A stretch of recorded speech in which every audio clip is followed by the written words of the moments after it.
được gặp đến quý vị trong chương trình Bạn Có Thực Tài. Thưa quý vị các bạn thân mến, đây là đêm gala đặc biệt và đêm cuối cùng của mùa 2 và giải thưởng 100 triệu đồng sẽ thuộc về đội nào đây?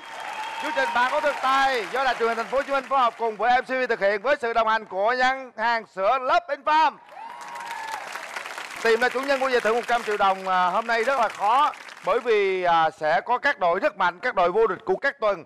Hôm nay họ sẽ trổ hết tất cả tài năng của mình nhằm để lãnh giải thưởng 100 triệu đồng. Và bây giờ thì Quỳnh xin mời quý vị chúng ta sẽ đến với đoạn phóng sự sau đây để xem những đội vô địch của Bạn Có Thực Tài là ai. Bạn Có Thực Tài.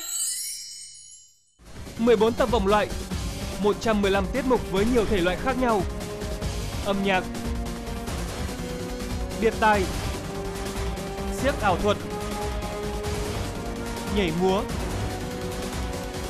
và những gương mặt xuất sắc các tuần. String Band, những gương mặt vui nhộn đầu tiên, vô địch tuần 1. Cái tiết mục của em thuộc về duyên.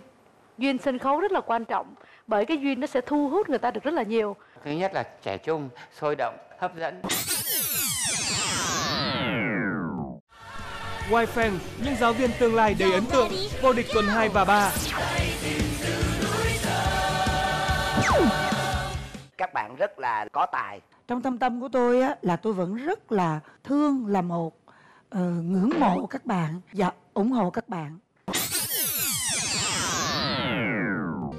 Anh Trường sinh ra tại thành phố Phan Thiết, bà làm nghề thợ sắt, còn mẹ bán bánh bột lọc. Cậu bé 13 tuổi duy nhất 2 lần vô địch tuần. Cái chất giọng đó mỗi lần em hò nó lại rất là nữ tánh. Một cái chất giọng mà tất cả 50 giám khảo thì vỗ tay, còn 50 giám khảo trên này ngồi im luôn. Khi con chuyển cái bài mà quay cái bài của cô Thu Minh á, là con hát cái phong thái của con là nhạc trẻ chứ nó không có bị lẫn lộn. Đó là cái điều mà không phải một đứa em bé nào cũng có thể rạch ròi được. Chú Minh có một câu tặng con thôi là bạn có thực tài. Nhóm Oxy, những gã hài hước siêu quậy, nội dung gần gũi, gắn chặt đồng quê Việt Nam.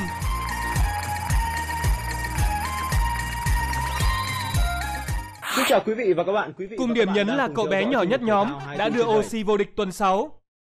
Rất là hay, rất là sôi động và kỹ thuật của các bạn rất là tuyệt. The Zoo Band, 4 trai đẹp tài năng, màn biểu diễn thú vị luôn khiến cả trường quay bùng nổ, vô địch tuần 7 và 8. Lúc chuyện nhỏ tự nhiên là khó. Thì cái gì một cái lò nhưng mà chơi lấy kéo một nhọt. Quá hay. Sao? Quá sôi động. Chị phải khen riêng một cá nhân chút xíu nha. Để có một cái kết cấu của cái này nè, để mà phát ra được cái tiếng như em hồi nãy em hát toàn giả thanh và bè giọng mái không. Cái đó là sự đặc biệt của em. Cảm ơn em rất là nhiều. Trần Thanh Hà, chàng trai đến từ Hà Tĩnh với công việc bán hàng online.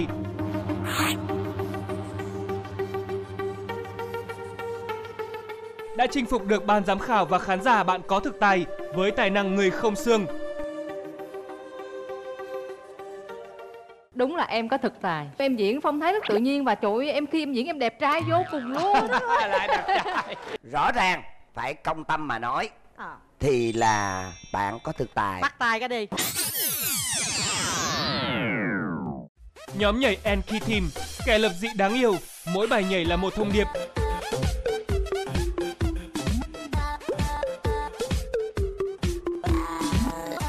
Và là nhóm nhảy đông thành viên nhất tại mùa 2 Bạn Có Thực Tài. Tôi thích các bạn ở chỗ là mỗi một bài múa của các bạn là các bạn có một cái câu chuyện. Thứ nhất là có câu chuyện, thứ hai là có động tác và thứ ba là có diễn xuất. Lê Xuân Tùng 25 tuổi, chàng nghệ nhân tò hè theo bố học từ năm 10 tuổi, nay đã nối nghiệp gia đình được 15 năm.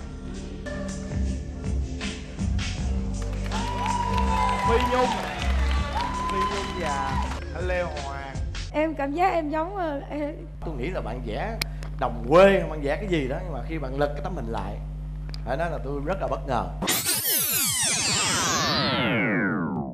DK Team, tia chớp muôn màu, ngoài động tác điêu luyện, DK Team mang hơi thở hiện đại, tạo hình ánh sáng đèn trong bài nhảy. mấy cái đèn của các bạn và những cái động tác các bạn. Bản thân tôi rất là thích và tôi thấy là các bạn rất đều. Các bạn rất là đẹp mắt, các bạn rất là đồng đều, nhưng mà các bạn đúng là thiếu cái độ khó. 9 gương mặt này, ai trong số họ sẽ là chủ nhân giải thưởng 100 triệu đồng trong đêm nay? Bạn có thật sai. Đó là các đội vô địch các tuần, thưa quý vị. Nhưng mà rất tiếc ngày hôm nay chúng ta vắng bóng Mai Anh Trường bởi vì lý do sức khỏe không cho phép em đến với sân khấu này. Trước khi gặp gỡ các đội thì chúng tôi xin mời quý vị, chúng ta sẽ gặp gỡ 50 vị giám khảo khó tính. Ban giám khảo thứ hai đó là ban giám khảo chuyên môn. Và xin giới thiệu nghệ sĩ nhân dân Hồng Vân, đạo diễn Lê Hoàng, ca sĩ Phương Thanh, danh hài đạo diễn Minh Nhí, người dẫn chương trình diễn viên Cát Tường.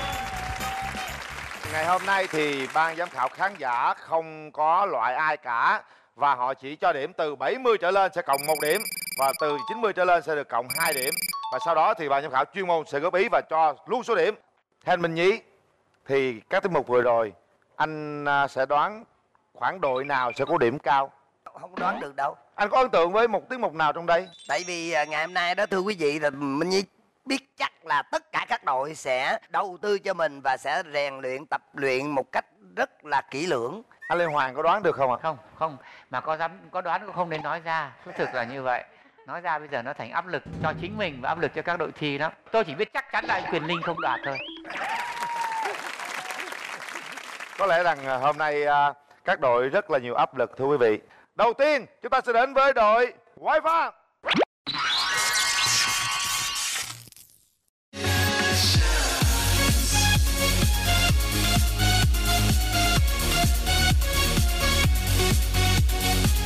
Cảm xúc của tụi em rất là vui, hồi hộp với lại lo, tại vì không biết là giờ dựng bài như thế nào để thách đấu với lại các đối thủ khác.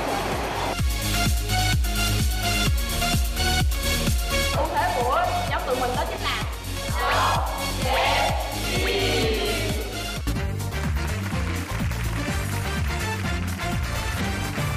Chào đón các thành viên của đội Quay Phan. Mình luyện tập cái tiết mục đêm chung kết này nó như thế nào? Dạ, thật sự thì là đội đã bỏ rất là nhiều công sức ra để có thể hoàn thành được bài diễn này. Tôi hỏi thật nha, trong lúc tập thì các bạn có thấy cái số 100 không? Dạ, thật sự là không thể nào đặt mình lên tới số 100% được. Bởi vì ở trong vòng thi này, một khi đã vô chung kết thì tất cả các đội ở đây đều đã được mọi người chọn lựa rất là kỹ vì họ thật sự rất là tài năng. Cố gắng lên nha. Gieo cái cho lớn nào. 1, 2, 3. 2 phút dành cho các bạn. Bắt đầu. Bạn có thật sai. Được trưởng thành từ khốn khó vượt qua, cho tự tin lớn lên qua những xa lạ, mệt nhoài khó khăn, cơ hội một lần không đến nhiều, vinh quang chỉ dành cho những ai nhìn về. Yo, are you ready? Wow!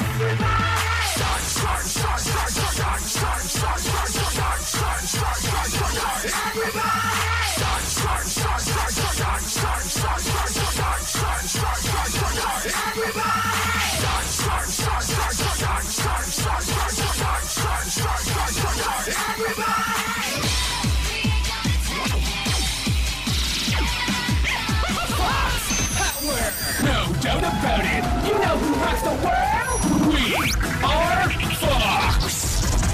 To face our friends, help me the end. Let's hear to beat them. Y'all ready?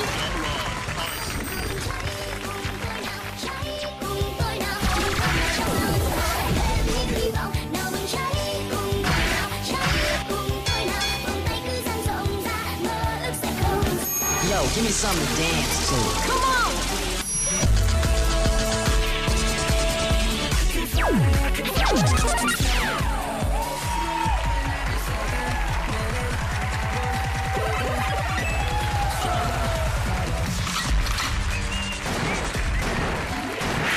Bright, glitch, tag, filter, edit, fix. Shine, shine, boom,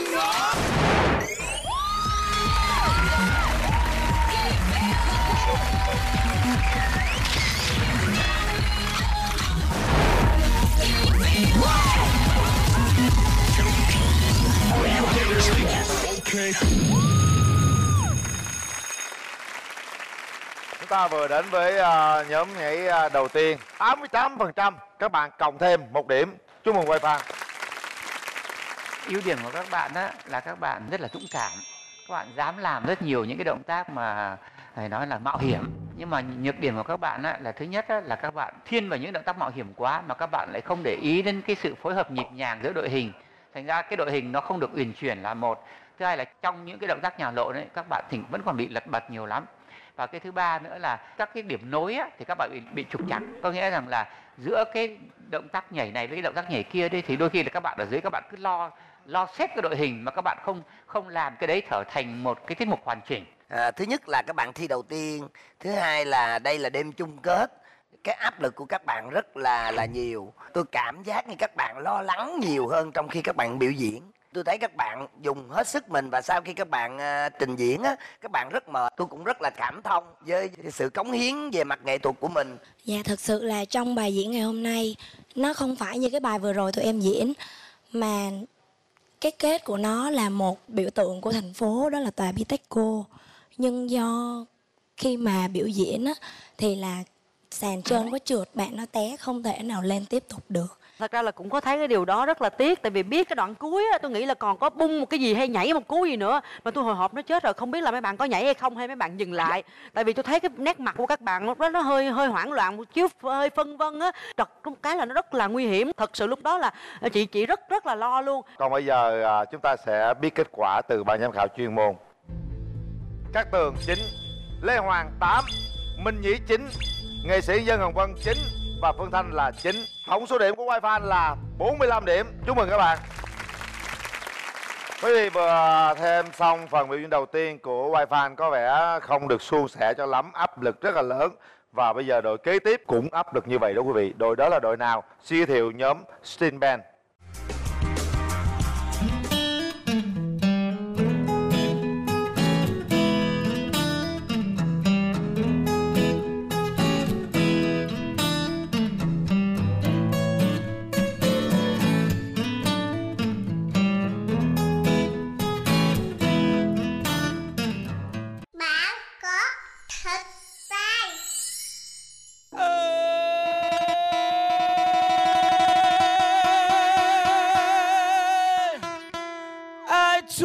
Trouble down on Madame Ruth. You know that it's sweet with a gold capsule. She's got a path down on 34 and Vine, selling little bottles, love potion. Number 9.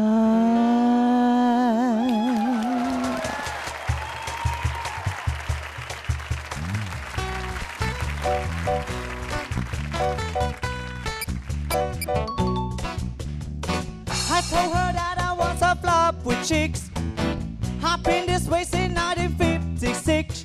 She looked at my palm and she made a magic sign. She tell me what you need is love potion number 9. She bent down, turned around and gave me a wing. She said I'm gonna make it up right here in the scene. It smells like a tube tin like Indian ink. I hear my nose, I close my eye, I got a wing. I didn't know if it was day or night. I started kissing everything inside. But when I kissed the countdown 34 and 5, it broke my little bottle of love potion number 9.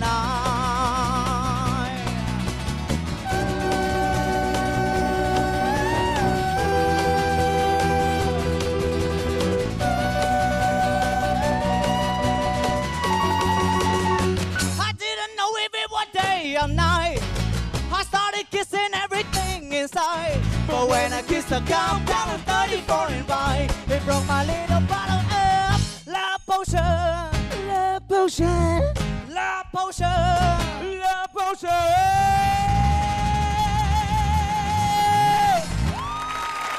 Love potion number 9.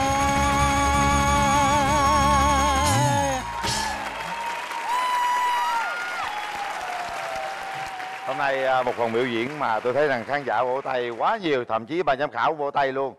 100% khán giả bình chọn cho các bạn. Các bạn cộng thêm 2 điểm. Rất hấp dẫn, rất đáng yêu, rất sexy, rất duyên dáng, hay. Tự nhiên tới cái tiết mục này bỗng dưng đổi người yêu, đổi cái cách yêu, yêu những người mập. Yeah, mập duyên dáng quá. Thêm một lần nữa nói rằng chị yêu đội tụi em, yêu hết luôn 5 người. Yeah. Cảm ơn chị. Chị thích em ốm hơn, chị không có dành cho chị Phương Thanh. Tuy nhiên ngày hôm nay em vẫn chưa làm chị đã lắm, chưa có sướng cái lỗ tai chị lắm. Lý do là ở cái chỗ khi em chuyển tông cuối cùng, lúc mà không còn đờn nữa, bị chênh. Chị nghe thấy bị chênh. Em ốm đó là có mấy đoạn bị lạc giọng. Chính xác. Và chị rất ấn tượng giọng của em. Tại sao mà chị soi cái giọng em kỹ? Bởi vì em có những cái cú vuốt đuôi á.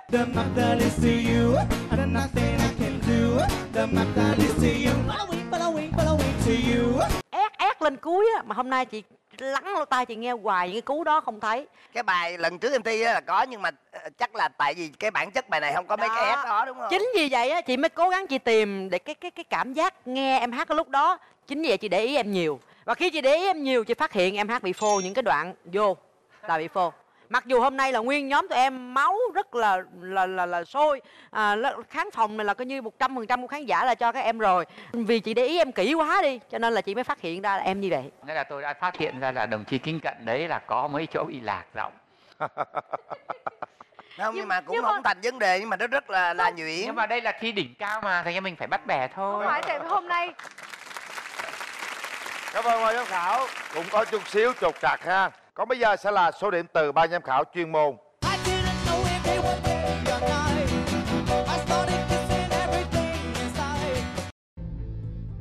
Tổng số điểm dành cho đội các bạn là 50 điểm.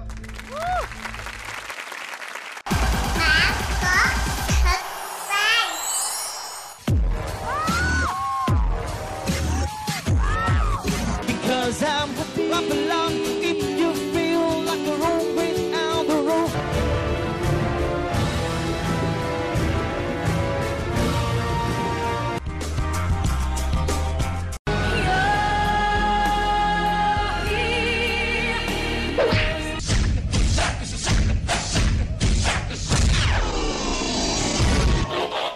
Một, hai, ba.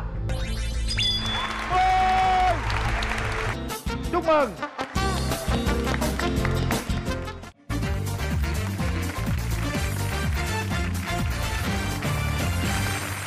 Chào đón cả nhà Oxy. Mới biết ra là coi như có tiếng cười rồi ha. Thay mặt nhóm Oxy xin chào ban giám khảo, chào anh em Oxy Huyền Linh và tất cả mọi người ở đây ạ. Lo nhất là cậu bé nhỏ nhỏ này nè. Dạ. Thì đến với cuộc thi hôm nay thì nhóm em đã chuẩn bị sẵn sàng cho cuộc thi, đã tập luyện rất nhiều. 2 phút dành cho các bạn. Bắt đầu. Bạn có thịt tay.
Chúc mừng các bạn.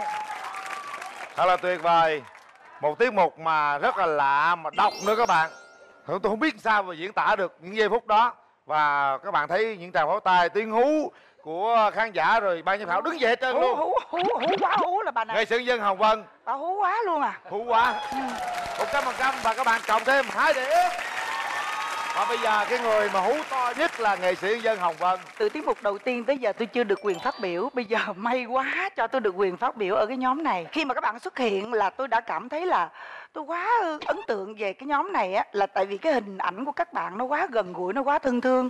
Và cái bài của các bạn thì không còn gì để nói nữa. Những động tác độc chiêu, những động tác khó là đầy đủ. Nội dung là đầy đủ. Và có những chỗ là gần như muốn trào nước mắt. Nếu như cái bạn kia không sống lại liền là tôi khóc rồi. Hiểu không? Nói chung là tiết mục này là tuyệt vời luôn. Yeah. Các bạn có biết cái niềm vui mà đến xúc động là gì biết không? Những người nông dân chiến đấu á, tôi tưởng tượng vậy đó, những người nông dân chiến đấu rồi bị hy sinh. Rồi các bạn làm những cái rất là điều và rất là nghiêm túc. Tôi đĩa hết tất cả các mặt các bạn. Tôi coi thử coi có bạn nào mà bị lơi đây không thì không hề. Cái mà em bé cầm gậy mà chiến đấu mà đi lên mà các bạn làm cái sáng tạo hay quá. Quá hay, cái đó nó nói lên một cái chủ đề nó quá rõ ràng luôn. Không cái miếng không cái gì có thể tiêu diệt được cái đất nước này, cái con người này á. Trồi lên mỗi lúc mỗi nơi. Tuyệt vời luôn, tôi nói vậy tôi cảm nhận được lên luôn. Cảm nhận được tất cả cái điều đó. Các bạn muốn gửi thông điệp đến khán giả. Tuyệt vời quá. Ai là người biên đạo bài này? Dạ thưa đây trưởng nhóm ạ. Wow. Em qua đây. Qua đây. Ôm cái, chị ôm cái. Tình cờ các bạn có hơi trục trặc một chút, là hơi bị loạn trọng một chút, tôi đành trừ một tí xíu điểm ở đấy. Anh có quyền cho hai tiết mục, mỗi tiết mục 10 điểm mà. Đâu có nhất thiết là anh phải là chỉ một tiết mục là 10 điểm đâu. Mình đã biết nó là cái sàn rồi thì mình chắc cái sàn làm cái gì. Bởi vì tôi nói thật là đây là một cái trong 2 phút mà các bạn tải được quá nhiều ý. Và nó quá là đặc biệt. Các bạn muốn cái chủ đề là cái mầm non đi lên. Các bạn nghĩ ra được cái động tác để các bạn tải được cái hình ảnh đó là các bạn quá tuyệt vời rồi. Tôi nói thiệt, tôi không nghĩ ra được cái điều đó luôn. Cho nên rằng các bạn coi chừng đó, cái tiết mục này sẽ bị ăn cắt miếng đó. Là tôi đó. Trời, hay quá. Anh Hoàng em lạy anh đó. Trời ơi. Cái Tường có muốn nói gì không à? Không phải, thật ra là anh Hoàng lại giống như là cho cơ hội những nhóm sau. Nhưng mà thật ra theo em nghĩ vậy này, em cũng giống như nghệ sĩ nhân dân Hồng Vân. Có nghĩa là mình cứ cho đi điểm, ai xứng đáng bao nhiêu điểm là tôi cứ cho bao nhiêu điểm. Đúng rồi. Ai xứng đáng bao nhiêu là tôi cho bao nhiêu. Sau này cái nhóm sau này xứng đáng tôi vẫn như vậy. Đúng không? Đúng không quý vị khán giả? Tại vì mình phải đánh giá công tâm chứ đi. Không, tôi công tâm đâu, nhưng mà tôi vẫn thấy cái đấy trục trặc mà. Không, em thấy chả có trục trặc gì. Rồi mời các Tường. Có trục trặc. Thật ra là mấy bạn là nãy giờ những cái tuyệt vời mấy chị nói hết rồi. Mấy anh chị nói hết, đúng là thật sự quá tuyệt vời. Nhưng mà thật sự tôi vẫn đồng cảm với anh Lê Hoàng. Lý do là ví dụ như là bây giờ nói là do sàn trơn thì cái tiết mục của các bạn cổ động hồi đầu cũng vậy, và sàn trơn và các bạn nó đã thất bại. Bởi vì thi thố tài năng không cần biết, nhưng mà khi thi thố mà có trục trặc có nghĩa là vẫn phải bị trừ điểm. Tại vì cái tiếp đất cuối cùng của các bạn cũng rất là chỉnh choạng mà làm tôi thoát tim luôn. Không. Sorry, bạn nói hết đi. Cho nên xin lỗi nha. Xin lỗi bạn chưa nói hết, tại vì bạn ngừng hơi lâu quá, cái dây bạn ngừng nó hơi lâu. Cho nên là mấy bạn thật sự là khi mà perfect có nghĩa là 100% không tì vết. Còn cái này đã đỉnh cao cho nên là vẫn có một chút tì vết nho nhỏ. Đó cũng là một cái để các bạn rút kinh nghiệm. Nhưng mà rõ ràng là theo tôi á là các bạn chỉ bị cái cuối cùng đây. Nhưng mà cái đó lộn quá mà.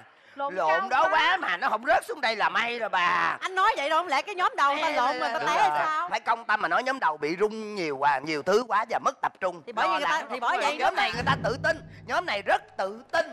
Đúng rồi.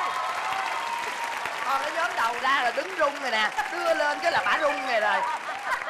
Tôi rất là thích nhóm đầu đó thưa quý vị khán giả, tôi rất thích đó, nhưng mà tôi buồn là chết cha là các bạn đi thi vậy là tiêu rồi. Mà vậy nè, tại vì các bạn này không có cái tâm lý của đi thi. Các bạn này ra với một tinh thần rất là thoải mái. Một tiết mục biểu diễn nghệ thuật. Cho nên tôi đề nghị là hai cái giám khảo kia phải coi.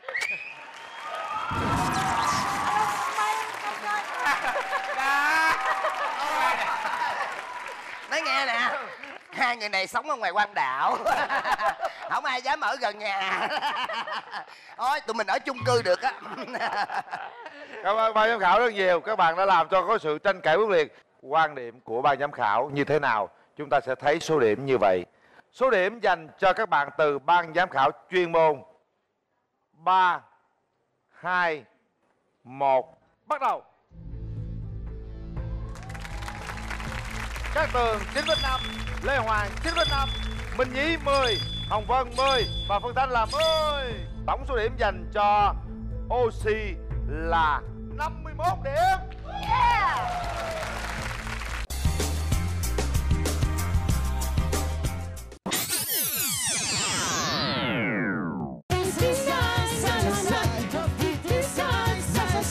Tôi hai từ very like. Quá hay. Trời, quá sôi động. Bạn có thật sai. You might say crazy what I'm about to say. Sunshine, she here, you can take a break. Hot and blue, wanna gonna stay. Yeah, I don't care, baby, by the way. Because I'm up along if you feel like a room without the roof. Because I'm up along if you feel like happiness is the truth. Because I'm up along if you know happiness is to you, yeah. Because I'm up along if you feel like that's what you wanna do. Bring me down, it cannot bring me down, my love to bring me down, it cannot bring me down. I say tell you now, bring me down, it cannot bring me down, my love to bring me down, it cannot bring me down. I say because I'm up along if you feel like a room without the roof. Because I'm up along if you feel like happiness is the truth, yeah. Because I'm up along if you know happiness is to you, yeah, yeah. Because I'm up along if you feel like that's what you wanna do. Because I'm up along if you feel like room without the room. Because I'm up along if you feel like happiness is the truth, yeah. Because I'm up along if you feel like happiness is to you, yeah, yeah. Up along if you feel like that's what you wanna do. Vẫn phong thái vui vẻ hấp dẫn như 2 tuần vô địch liên tiếp ha các bạn ha. Và lần này thì như thế nào đây? 86% khán giả bình chọn cho các bạn, cộng thêm 1 điểm. Hôm nay cái bài diễn của các bạn á, Tường nói chung là đối với chị là thành công. Tuy nhiên nó là một bài diễn hoàn chỉnh, mượt mà nhưng mà chưa đặc sắc. Cái giọng bạn nam á, giọng chính á, chưa có xuất sắc. Vô cùng chính xác. Tôi có cảm giác là các cái giọng hát bị lẫn vào nhau, nó hòa hợp nhưng mà nó lại không nổi bật. Khi mà vào một vòng chung kết cuối cùng để tranh một cái giải đặc biệt và có quá nhiều đối thủ, họ cũng hay và có thể hay hơn mình, thì hôm nay tụi em sai lầm ở cách chọn bài. Một bài hát nó quá đều. Cái giọng của tụi em nói chung và giọng của bạn solo chính nói riêng là một giọng rất tốt, quãng rất là rộng. Nhưng mà với bài này sẽ thấy là em hát rất bình thường, bởi vì cái bài hát nó cứ ngang ngang, nó cứ đều đều như vậy, nó không tạo cái sự xung đột trong một bài hát có cao trào như vậy. Thì khi nhìn vào á, là tụi em hoàn chỉnh một cách vừa phải nhưng không đặc sắc, để cho người ta phải trầm trồ và thán phục về cái khả năng và cái tài năng của mình. Đó là do cái bài hát tụi em chọn. Và bây giờ chúng ta sẽ có số điểm. Tổng số điểm của Dazu có được là 46 điểm. Bây giờ quý vị xem các tiết mục rất là đông người đúng không? Bây giờ chúng tôi sẽ mời quý vị xem một tiết mục chỉ có một người thôi quý vị. Anh này mệnh danh là người không xương, rất là tuyệt vời. Và thêm một người nữa quan tâm, đó là Cát Tường. Bởi vì Cát Tường thường nói đó là bạn trai của tôi. Và có sự giận dỗi từ đạo diễn Lê Hoàng. Hôm nay không biết như thế nào đây. Chúng ta sẽ đến với phần trình diễn của Trần Thanh Hà, vô địch tuần chính.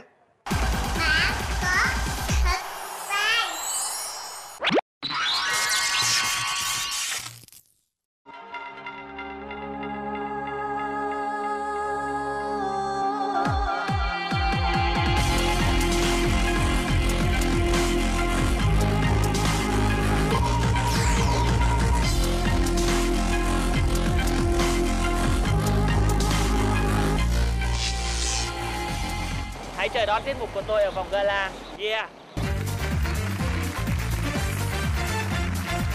Chào bạn. Chàng trai rất là dễ thương. Sao cái này lạ quá ta? Rất là lạ. Hình như nay tóc nó cũng lạ luôn đúng không?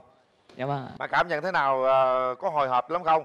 Khi mà cái tiết mục trước ra biểu diễn được 4 tiết mục rồi. Dạ em rất là vui khi mà được cống hiến hết mình về nghệ thuật ạ. Bạn có lo lắng sợ ai ban giám khảo không? Sợ chị Cát Tường. Ủa sao sợ chị Cát Tường? Chị Cát Tường đã từng nói em thế nào rồi? Sợ diễn dở về chỉ la. Sợ dở giờ chị la. Bạn sẵn sàng chưa? Dạ vâng, em sẵn sàng ạ. 2 phút dành cho Trần Thanh Hà. Bắt đầu. Bạn có thật tài.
Tôi bắt tay bạn cái coi, xuất sắc cái lúc mà bạn lộn cái tay qua luôn. Sao hay quá, hình như nó không có gân, không có gì luôn á. Chúng ta có 98% khán giả bình chọn. Bạn cộng thêm 2 điểm cho Trần Thanh Hà. Và bây giờ bạn sẽ nghe nghệ sĩ nhân dân Hồng Vân nói như thế nào. Trời ơi, sao tự nhiên Linh làm cho con Cát Tường nó ghét tôi vậy? Chờ đợi từ lúc đầu hôm tới giờ mà. Cát Tường nói trước đi. Sợ tối về la. Hả? Sợ nhường Thôi, để không nhường bằng cho để Cát người Tường. ngoài nói trước rồi người trong nhà dạy sao? Đúng rồi, người ngoài nói trước. Đúng rồi. Đúng rồi. Có một cái chi tiết này tôi muốn hỏi bạn nè. Bạn bị người ta chích ma túy vô hay là bạn tự chích? Cái này tôi hỏi thiệt để mà tôi coi cái ý tưởng của bạn. Bạn là người thụ động hay là chủ động trong vấn đề mà ma túy nó truyền cho người bạn? Thụ động á chị. Thụ động. Bạn đã nói bạn bị thụ động. Tức Bị là người ta chích đúng không? cũng có 2 phần luôn. Ý nghĩa của hai. Như vậy thì các bạn phải xuống địa ngục chứ. Bạn đâu có lên thiên đàng được. Bị người khác á, dụ dỗ cái con đường mà ma túy á. Khi mà bạn đã dính tới cái đó rồi thì con đường của bạn sẽ là ở địa ngục chứ không thể nào bạn lên thiên đàng được. Giá như lúc đó bạn là một cái cánh chim mà bị thay vì bay lên thì bị dập xuống á, thì cái tiết mục của bạn nó sẽ mạnh mẽ hơn, nó tạo cái ấn tượng mạnh hơn cho người ta về cái thảm họa của ma túy. Còn ngoài ra thì về kỹ thuật, về gọi là cái tiết mục của bạn thì nó quá hay rồi. Có nghĩa là bạn làm những động tác mà ta không hình dung là bạn làm điều đó như thế nào đó. Tại vì nó quá là đặc sắc á. Đầu tiên bạn diễn hình thể, sau đó bạn lại dùng đến quả cầu thủy tinh, sau đó lại bỏ quả cầu xuống, bạn lại diễn hình thể, bạn gần như quên bẵng cái quả cầu lên. Một cái tiết mục sân khấu á, khi ta dùng một cái chi tiết nào đó thì cái chi tiết đấy phải đắt giá và ta phải để cho cái chi tiết đấy nó có đầu có đuôi. Có vẻ như là bạn chỉ dùng cái quả cầu đấy như là một cái để phô diễn cái kỹ thuật của mình thôi, chứ nó không tham gia vào câu chuyện. Đấy là một cái để tôi sẽ trừ điểm. Đúng lý là cái trái cầu đó em để vô trong cái bịch lại thì là đối với chị là em hoàn toàn không có bị la gì hết. quan điểm của riêng bản thân em thôi, là một cái tiết mục trong 2 phút mình đưa ra cái gì, mình đừng có làm cái gì nó tăm tối quá, nó phải có một cái hướng lên, hướng sáng lên. Đó là riêng ý kiến của em. Tại vì nếu mà tự nhiên kết thúc một cái tiết mục mà để đi xuống địa ngục thì nó u ám quá, cho nên là mình phải vươn lên. Còn riêng về kỹ thuật thì em quá sức là tuyệt vời, và em không bao giờ bị chị la bất cứ. Em vẫn là người yêu số 1 của chị trong chương trình này. Chị chung thủy lắm em. Rồi nói về cái quả cầu thì chị lại binh em. Chị đi ngược lại với Lê Hoàng và Cát Tường. Hồi nãy nếu mà trong cái vở kịch này, chi tiết mà nội dung mà em đưa là cái về thiên đàng, cho nên cái quả cầu nó chỉ là một cái lý do để em đưa cái kim tiêm tới, đúng không? Thì lúc đó chị thấy em quả cầu em đập xuống rồi. Thì nếu mà tính theo cảm xúc á, mình có thể hình dung là đó vỡ, nhưng ở đây em không thể đập vỡ được. Thì coi như cái trái cầu có thể biến mất được chứ. Không dính vào kịch bản được. Mất được, nó hiện hữu đó mà. Không, nó hiện hữu là trên đây, tại vì nếu mà... Tại vì khó lắm, giống như nếu biến mất là giống như Cát Tường nói là bạn phải cho nó trở lại cái bao đó hay gì đó. Nói chung là Lê Hoàng nói đúng, đem ra xử lý đó đúng là phô diễn để cho có liên quan thêm một cái biểu diễn quả cầu thôi. Tôi cũng là người rất thích bạn, nhưng nãy giờ tôi nói tại sao tôi nói cuối cùng, có nghĩa là hôm nay tôi không có nghĩa là thất vọng á. Tại vì tôi tưởng tượng bạn phải cái gì đó nó dễ sợ hơn mình, những cái động tác này và cái quả cầu như cái chiêu này là nó cũng không đã lắm. Tuy nhiên tôi lại phản bác lại với lại bạn Cát Tường, chị Cát Tường là gì? Nếu như bạn làm cho một cái là giống như dù cho trong cái xì ke ma túy đó, nhưng cái nhân vật này cũng muốn dương lên và nó chiến đấu, nó chống lại với sự nghiện ma túy của nó, thì cuối cùng mới là cái thiên đường nó mới được. Còn nếu như bạn đã như vậy, dù cho thụ động hay là bị động gì không biết, nhưng mà cái cuối cùng cái kết là bạn được lên thiên đàng. Giống như nhiều khi xin lỗi, nhưng không lẽ xuống người ta chơi ma túy cuối cùng lên thiên đàng. Có nhiều khán giả người ta không hiểu, người ta sẽ nghĩ như vậy. Mọi người muốn biết, bây giờ em thử nói đi, em đưa cái quả cầu ra là ý em muốn nói cái gì? Quả cầu có một ý đó là nói về cái địa vị danh vọng á, ngọc á, như kiểu viên ngọc á. Không được thì ý là thôi. Cái lòng người nó tham lam á, khi mà chiếm đoạt á, xong rồi là những cái cám dỗ của cuộc sống.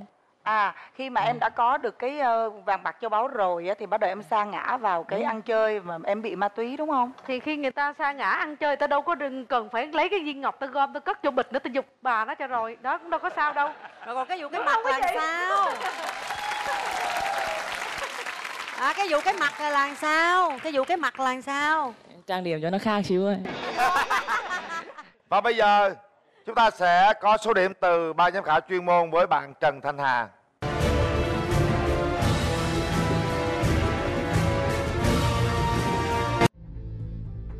Cát Tường 10, Lê Hoàng 9, Minh Nhí 9, nghệ sĩ Dân Hồng Vân 9,5 và Phương Thanh là 10. Tổng số điểm của bạn Trần Thanh Hà là 49,5. Đến với cuộc thi chung kết này sao mà khó quá. Ban giám khảo chuyên môn soi rất là kỹ, chỉ cần một lần tắc nho nhỏ, một tích tắc, một khoảnh khắc thôi cũng được đưa ra để bàn luận. Và bây giờ thì chúng ta sẽ đến với tiết mục tiếp theo để xem ban giám khảo có soi nhiều như vậy không nhé. Tiết mục này đã vô địch 2 tuần liên tiếp, đó là tuần thứ 10 và tuần thứ 11. Và bây giờ chúng ta sẽ đến với NK Đen Team.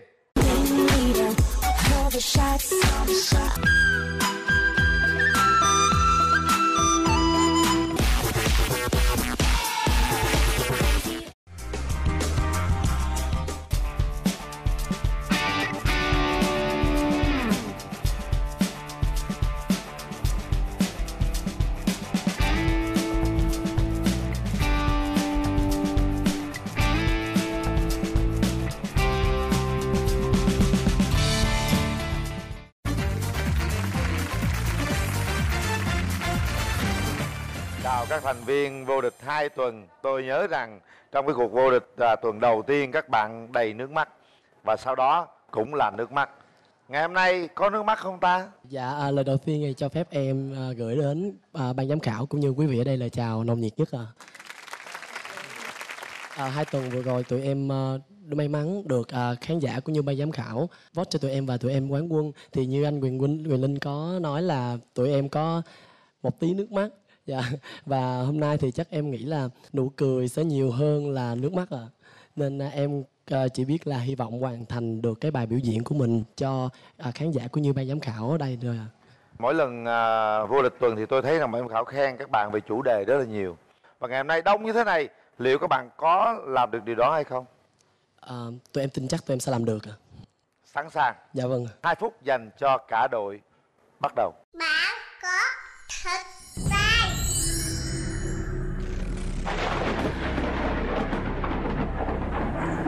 Ai vậy? Cô đang làm gì vậy? Ê, cô! Sao lại bỏ đứa nhỏ như thế này ở đây? To the circus. The Twister Rain remix. There's only two types of people in the world. Don't let the back seat, gotta be first. I'm the ringleader, I call the shots. I'm like a firecracker, I make it hot. Twister Rain remix. Eyes on me in the center of the ring, just like a circus. Stand there, watching me, follow me, show me what you can do. Everybody let go, we can make a dance floor just like a circus. Let's go. Let me see what you can do.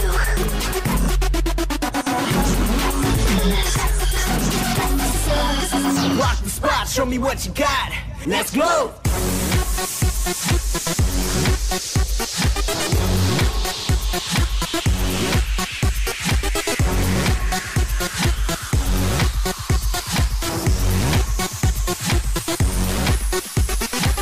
Everybody let go, we can make a dance floor just like a circus.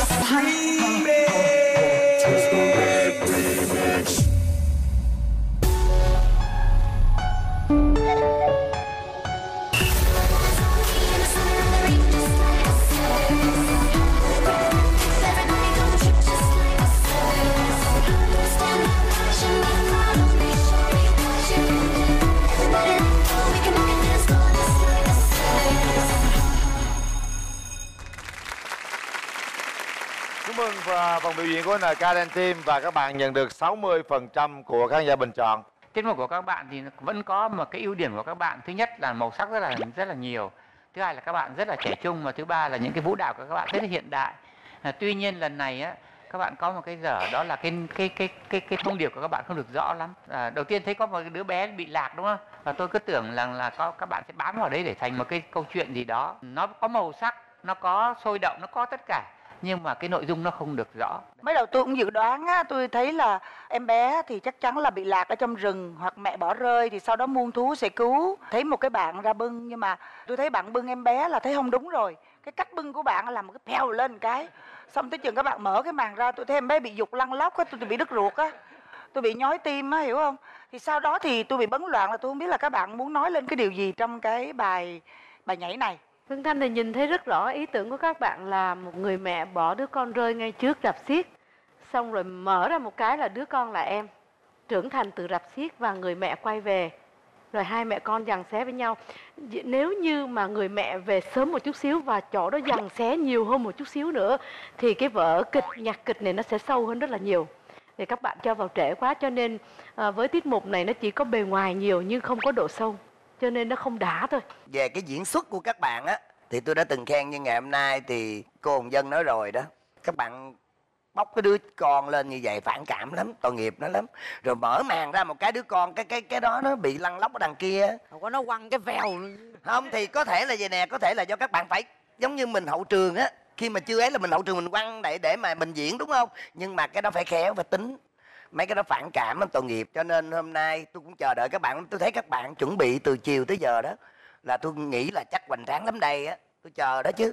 Nói chung là vậy nè, mấy anh mấy chị nói đúng hết á. Tóm lại chị với đúc kết một câu là tụi em rất hoành tráng. Nhưng mà vì tụi em phải biết là tụi em lực lượng tụi em quá đông. Mà đông á, nó rất là dễ bị rối. Mà hôm nay tụi em đông, mà tụi em bị tham nữa.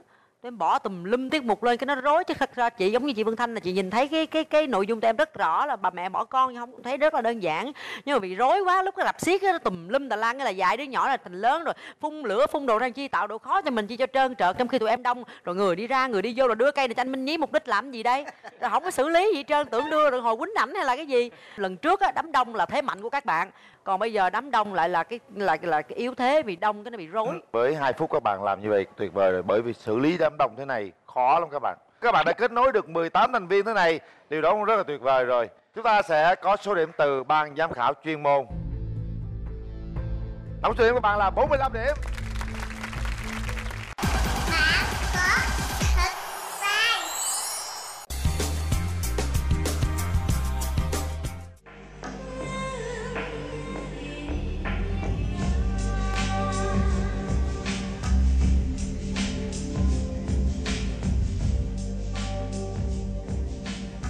Minh Nhĩ 10, Huy Nhung 10, Phú Thuận 10. Lời đầu tiên cho em xin gửi lời chào tới 5 vị giám khảo và tất cả quý vị khán giả đang xem đài truyền hình và các bạn đang xem tại trường quay. Một lời chào trân trọng nhất ạ. Chào Lê Xuân Tùng, bạn có thể giới thiệu người bạn diễn hôm nay? Dạ, vâng, hôm nay em xin giới thiệu đây là anh trai của em và anh trai ruột của em đang và cùng em và theo nghề của truyền thống của ông cha, và hai anh em đang làm một nghề là nghề tò he truyền thống ạ. Dạ, hôm nay anh trai của em sẽ phụ diễn cho em để hoàn thành tiết mục của mình đêm nay ạ. Anh trai tên là gì? Anh trai của em tên là Xuân Tung, em là Xuân Tùng ạ. Tùng. Có một tên vần nữa nhưng em không dám nói ạ. Tên gì? Tên gì? Tên gì? Tên này là của ba em. Nói luôn đi, ba tên gì? Dạ chị ạ. Tung tùng trì ạ. Ngoài miền Bắc người ta thường hay đánh theo vần trống là tung tùng trì, người ta hay thường nói cái theo câu vần từ như vậy ạ. Nên là theo người Bắc thì mình có cảm nghĩ là khi mà nghe thì mắc cười, nhưng còn người Nam thì có thể là thấy cũng bình thường. Tung tung tung choeng. Dạ. Vậy đó hả? Rất là lạ ha. Anh bạn với bạn ai làm tò he giỏi hơn? Dạ, anh của em làm giỏi hơn. Xong để anh thi chính đi. Em hay mày mò nhiều hơn anh trai của em, nhưng anh trai của em thì làm giỏi hơn nhưng mà lại không chịu tham gia những chương trình. Không nhanh hơn đúng không? Dạ. Chỉ có em thì là em muốn là đưa cái nghệ thuật truyền thống của mình để cho mọi người đều biết đến, nên là em cố gắng tham gia nhiều chương trình để mình có thể quảng bá được cái nghề truyền thống của Việt Nam của mình. Rồi, sẵn sàng. Tung Tùng có 2 phút, bắt đầu. Bạn có thật sai.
Chúng ta kiểm tra xem 4 người luôn. 6 người luôn. 6 người luôn. Không có Hoàng. Hoàng ở dưới kìa. Lê Hoàng ở dưới kìa. Dưới cùng là anh nè. Anh đi. Anh đó. Anh đi.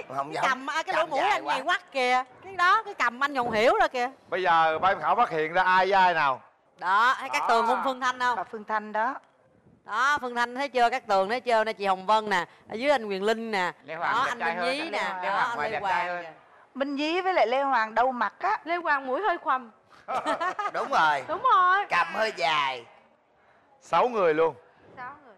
Một tràng pháo tay dành cho Lê Xuân Tùng và Lê Xuân Tùng. Bây giờ thì chúng ta sẽ nghe chia sẻ của ban giám khảo. Hồng Vân là giống nè, tôi là giống nè, Nhìn anh Hoàng không profile. giống. Hơi hơi thôi, nhưng mà cái mũi với cái cầm anh Hoàng sao mà nó nhọn quắt chứ nó dài dữ vậy? Đúng không anh? Đúng không? Quyền Linh cũng giống, Quyền Linh đẹp trai hơn mà ở trong đó. Rồi bây giờ mình sẽ nghe bạn Lê Xuân Tùng giải thích bức tranh của mình. Bức tranh của em thì đây không chỉ là một cái bức tranh có hình chân dung không, và sẽ có quý vị khán giả và giám khảo nhìn lên có thể thấy được một cái thân cây ở giữa. Đây là hai cái thân cây và đây là cái tán, các cái tóc tượng trưng cho các cái tóc là cái tán cây ở hai bên. Dạ, và đây là cái trục thân giữa cây cổ thụ. Vậy là chị là quả hả? Không, Trời đất ơi, bà là gốc cây. Hay là Vậy là anh Tùng đã làm ra em. Dạ. Anh Tùng đã làm ra người khác. Chị Hồng Vân, chị là quả mít. Đó, bởi chỉ có Minh Nhí mới hiểu tôi thôi à. Tôi hỏi vậy là Minh Nhí hiểu liền á. Vì tôi bự nhất tôi phải là quả, còn nhỏ nhỏ kia là lá. Hiểu không? Hơi bất ngờ, thật sự là không biết cái kết quả là như thế này. Biết nghi là hai cái bảng là thể nào cũng có xoay xoay ghép ghép. Nhưng mà lúc đó khi mà mấy anh hai dựng hai cái bảng lên chuẩn bị quẹt cái lửa đó, thì mình tưởng đâu là vẽ hai bức tranh con rồng với con phụng. Nhưng mà khi ra đúng mặt 6 người thì thật sự là bất ngờ. Có bất ngờ, nhưng mà Tường vẫn thích vậy nè. Nói nào ngay hồi đó giờ vẫn có một cái ý định đó là để mấy cục xanh xanh đỏ đỏ mà không bỏ vô em nhỏ nó không có mừng. Xanh xanh đỏ đỏ em nhỏ mới mừng. Ví dụ như giờ là làm đó thì cây rồi trái thì thêm mấy cái trái đỏ đỏ xanh xanh gì vô. Thí dụ vậy thì cái bức tranh mình nó sống động hơn, nó nhiều màu sắc hơn. Ý của các Tường á nói không phải là cái trái với cái lá cụ thể, mà giống như là khi mà bạn đã bày cái màu đỏ màu xanh lên thì ví dụ như cho cái cặp môi của tôi nó màu đỏ thì ví dụ vậy, hoặc là môi của Phương Thanh màu đỏ vậy đó, thì nó sẽ sống động hơn. đầu tiên em cũng có suy nghĩ cho xem cái tán vào, nhưng mà nó sẽ phá đi một cái cây cổ thụ, là cái trái màu đỏ hoặc là màu xanh thì nó sẽ phá đi, không phải là một cây cổ thụ nữa. Tại vì cây cổ thụ thì nó không có trái giống như là những cái cây bình thường. Dạ. Ý em là cái bức tranh này có thể nói nên là những cây cổ thụ là những vị giám khảo đang ở trên cái bức tranh này, là những người vĩ đại và những cái mà em thần tượng và những người đã thành quả cao rồi, được vươn lên cao rồi. Thật sự để có 2 phút thôi mà các anh đã chấm phá những cái đường nét từ những cái đất vô tri vô giác như vậy tạo thành một hình 6 người như vậy thì tôi nghĩ điều này rất là khó. Cái mà tôi đang muốn nói ở đây là như vậy nè. Bạn giữ được cái truyền thống, bởi vì cái tò he này bây giờ á, nếu như mình không phổ cập ra thì nó sẽ bị quên lãng. Và bạn đã đầu tư, bạn nghiên cứu, bạn tìm tòi để mà bạn gọi là có cái cải biên cho cái tò he này, nâng cái tầm lên như vậy á, thì cái giá trị của cái tò he nó sẽ nhiều hơn nữa. Đó là cái điều mà tôi rất trân trọng và khâm phục bạn. Nếu mà bạn cho tôi với bà Phương Thanh hoặc bà Cát Tường 3 cái bờ môi đỏ thôi thì không biết nó ra làm sao, có thể tôi sẽ đẹp hơn chẳng hạn. Thử luôn. Em sẽ thử luôn anh. nhưng mà nó sẽ không được cái hồn giống như là mình để màu đen nguyên ạ.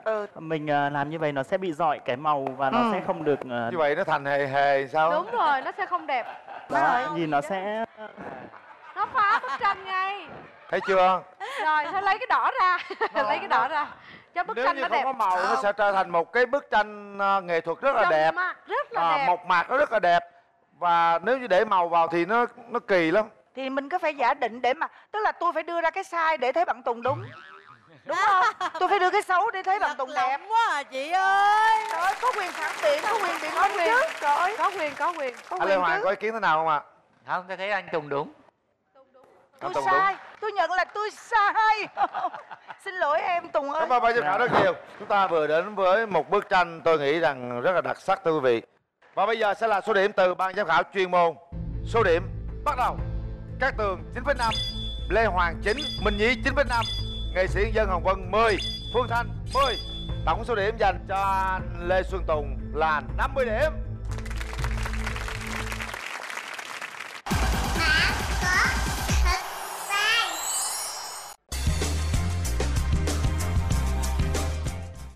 You don't like me, I don't like you. You don't like me, I don't like you. Dạ, tụi em sẽ biểu diễn hết mình. Dạ, thì tụi em vừa hồi hộp mà vừa có gì đó nó thấy nó sôi động, nó vui vui. Thì không khí ở đây vui quá. Đi theo go. Bạn có thích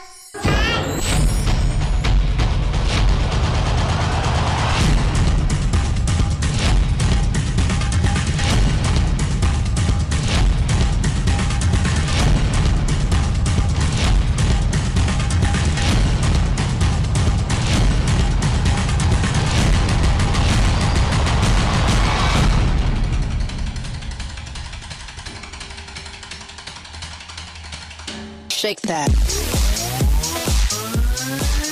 Shake that. Move that. Shake that.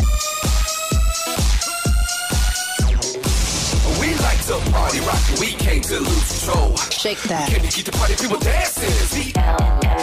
Shake that. Shake that. Move that. Shake that. Shake that. Move that. Shake that. Before we play this right here, they move? All right, let's go.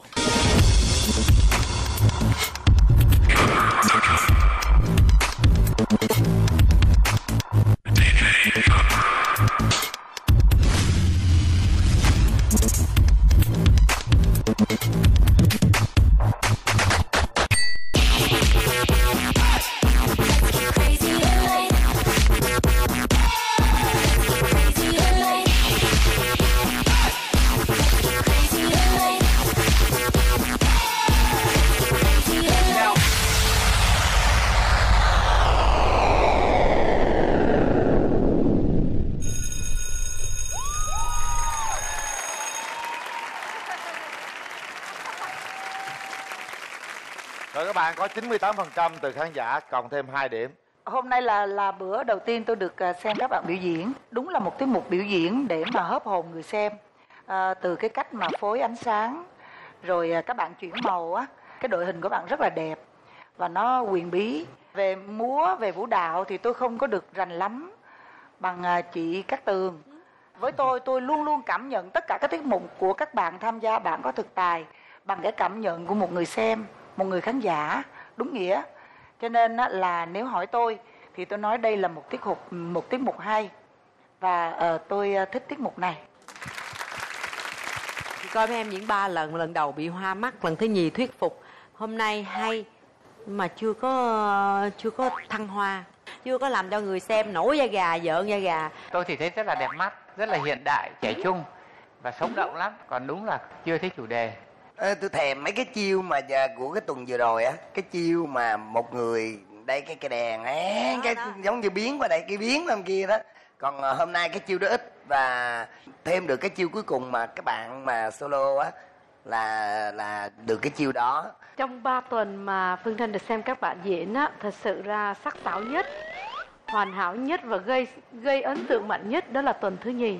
Các bạn đã quá xuất sắc để vào vòng chung kết. Và khi vào tới vòng trong này thì các đối thủ đều mạnh hết. Cho nên cái sự trông đợi càng nhiều hơn và hy vọng các bạn càng nhiều hơn nữa.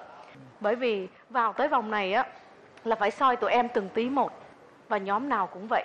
Để bắt ra những cái lỗi đúng nhất để mà làm sao cho có một nhóm vừa hay nhất, vừa đúng với số điểm của ban giám khảo và 50 khán giả bên kia. Thì đối với chị, hôm nay là tụi em không xuất sắc bằng tuần vừa rồi. Bây giờ sẽ là thời khắc quyết định để ban giám khảo chuyên môn đưa ra số điểm.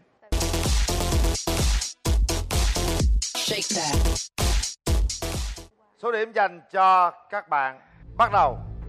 Cát Tường 9,5, Lê Hoàng 9, Minh Nhí 9,5, nghệ sĩ Dân Hồng Vân 10 và Phương Thanh là 10. Tổng số điểm dành cho các bạn là 50 điểm. Bây giờ xin mời tất cả các đội chúng ta trở lại sân khấu để nhìn bảng điểm xem đội nào có số điểm cao nhất. Nhóm Quay Phan 45 điểm, Sinben 50, nhóm Oxy 51, The Du 46, Đơn Thanh Hà 49,5, NKD Team 45, Lê Xuân Tùng 50, DK Team 50. Như vậy là nhóm Oxy 51 điểm là chủ nhân của giải thưởng 100 triệu đồng. Chúng tôi xin mời nhà vô địch mùa thứ nhất đó là Phạm Hồng Vân để trao cúp vô địch cho đội Oxy.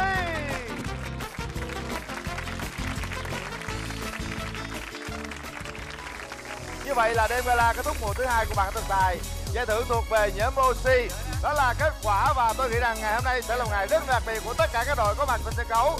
Cảm ơn quý vị và các bạn qua theo dõi. Cảm ơn nhãn hàng sữa Love Farm đã đồng hành với chương trình. Chúng tôi xin hẹn quý vị vào mùa 3 của Bạn Có Thần Tài. Xin chúc quý vị thật nhiều sức khỏe. Hẹn gặp lại.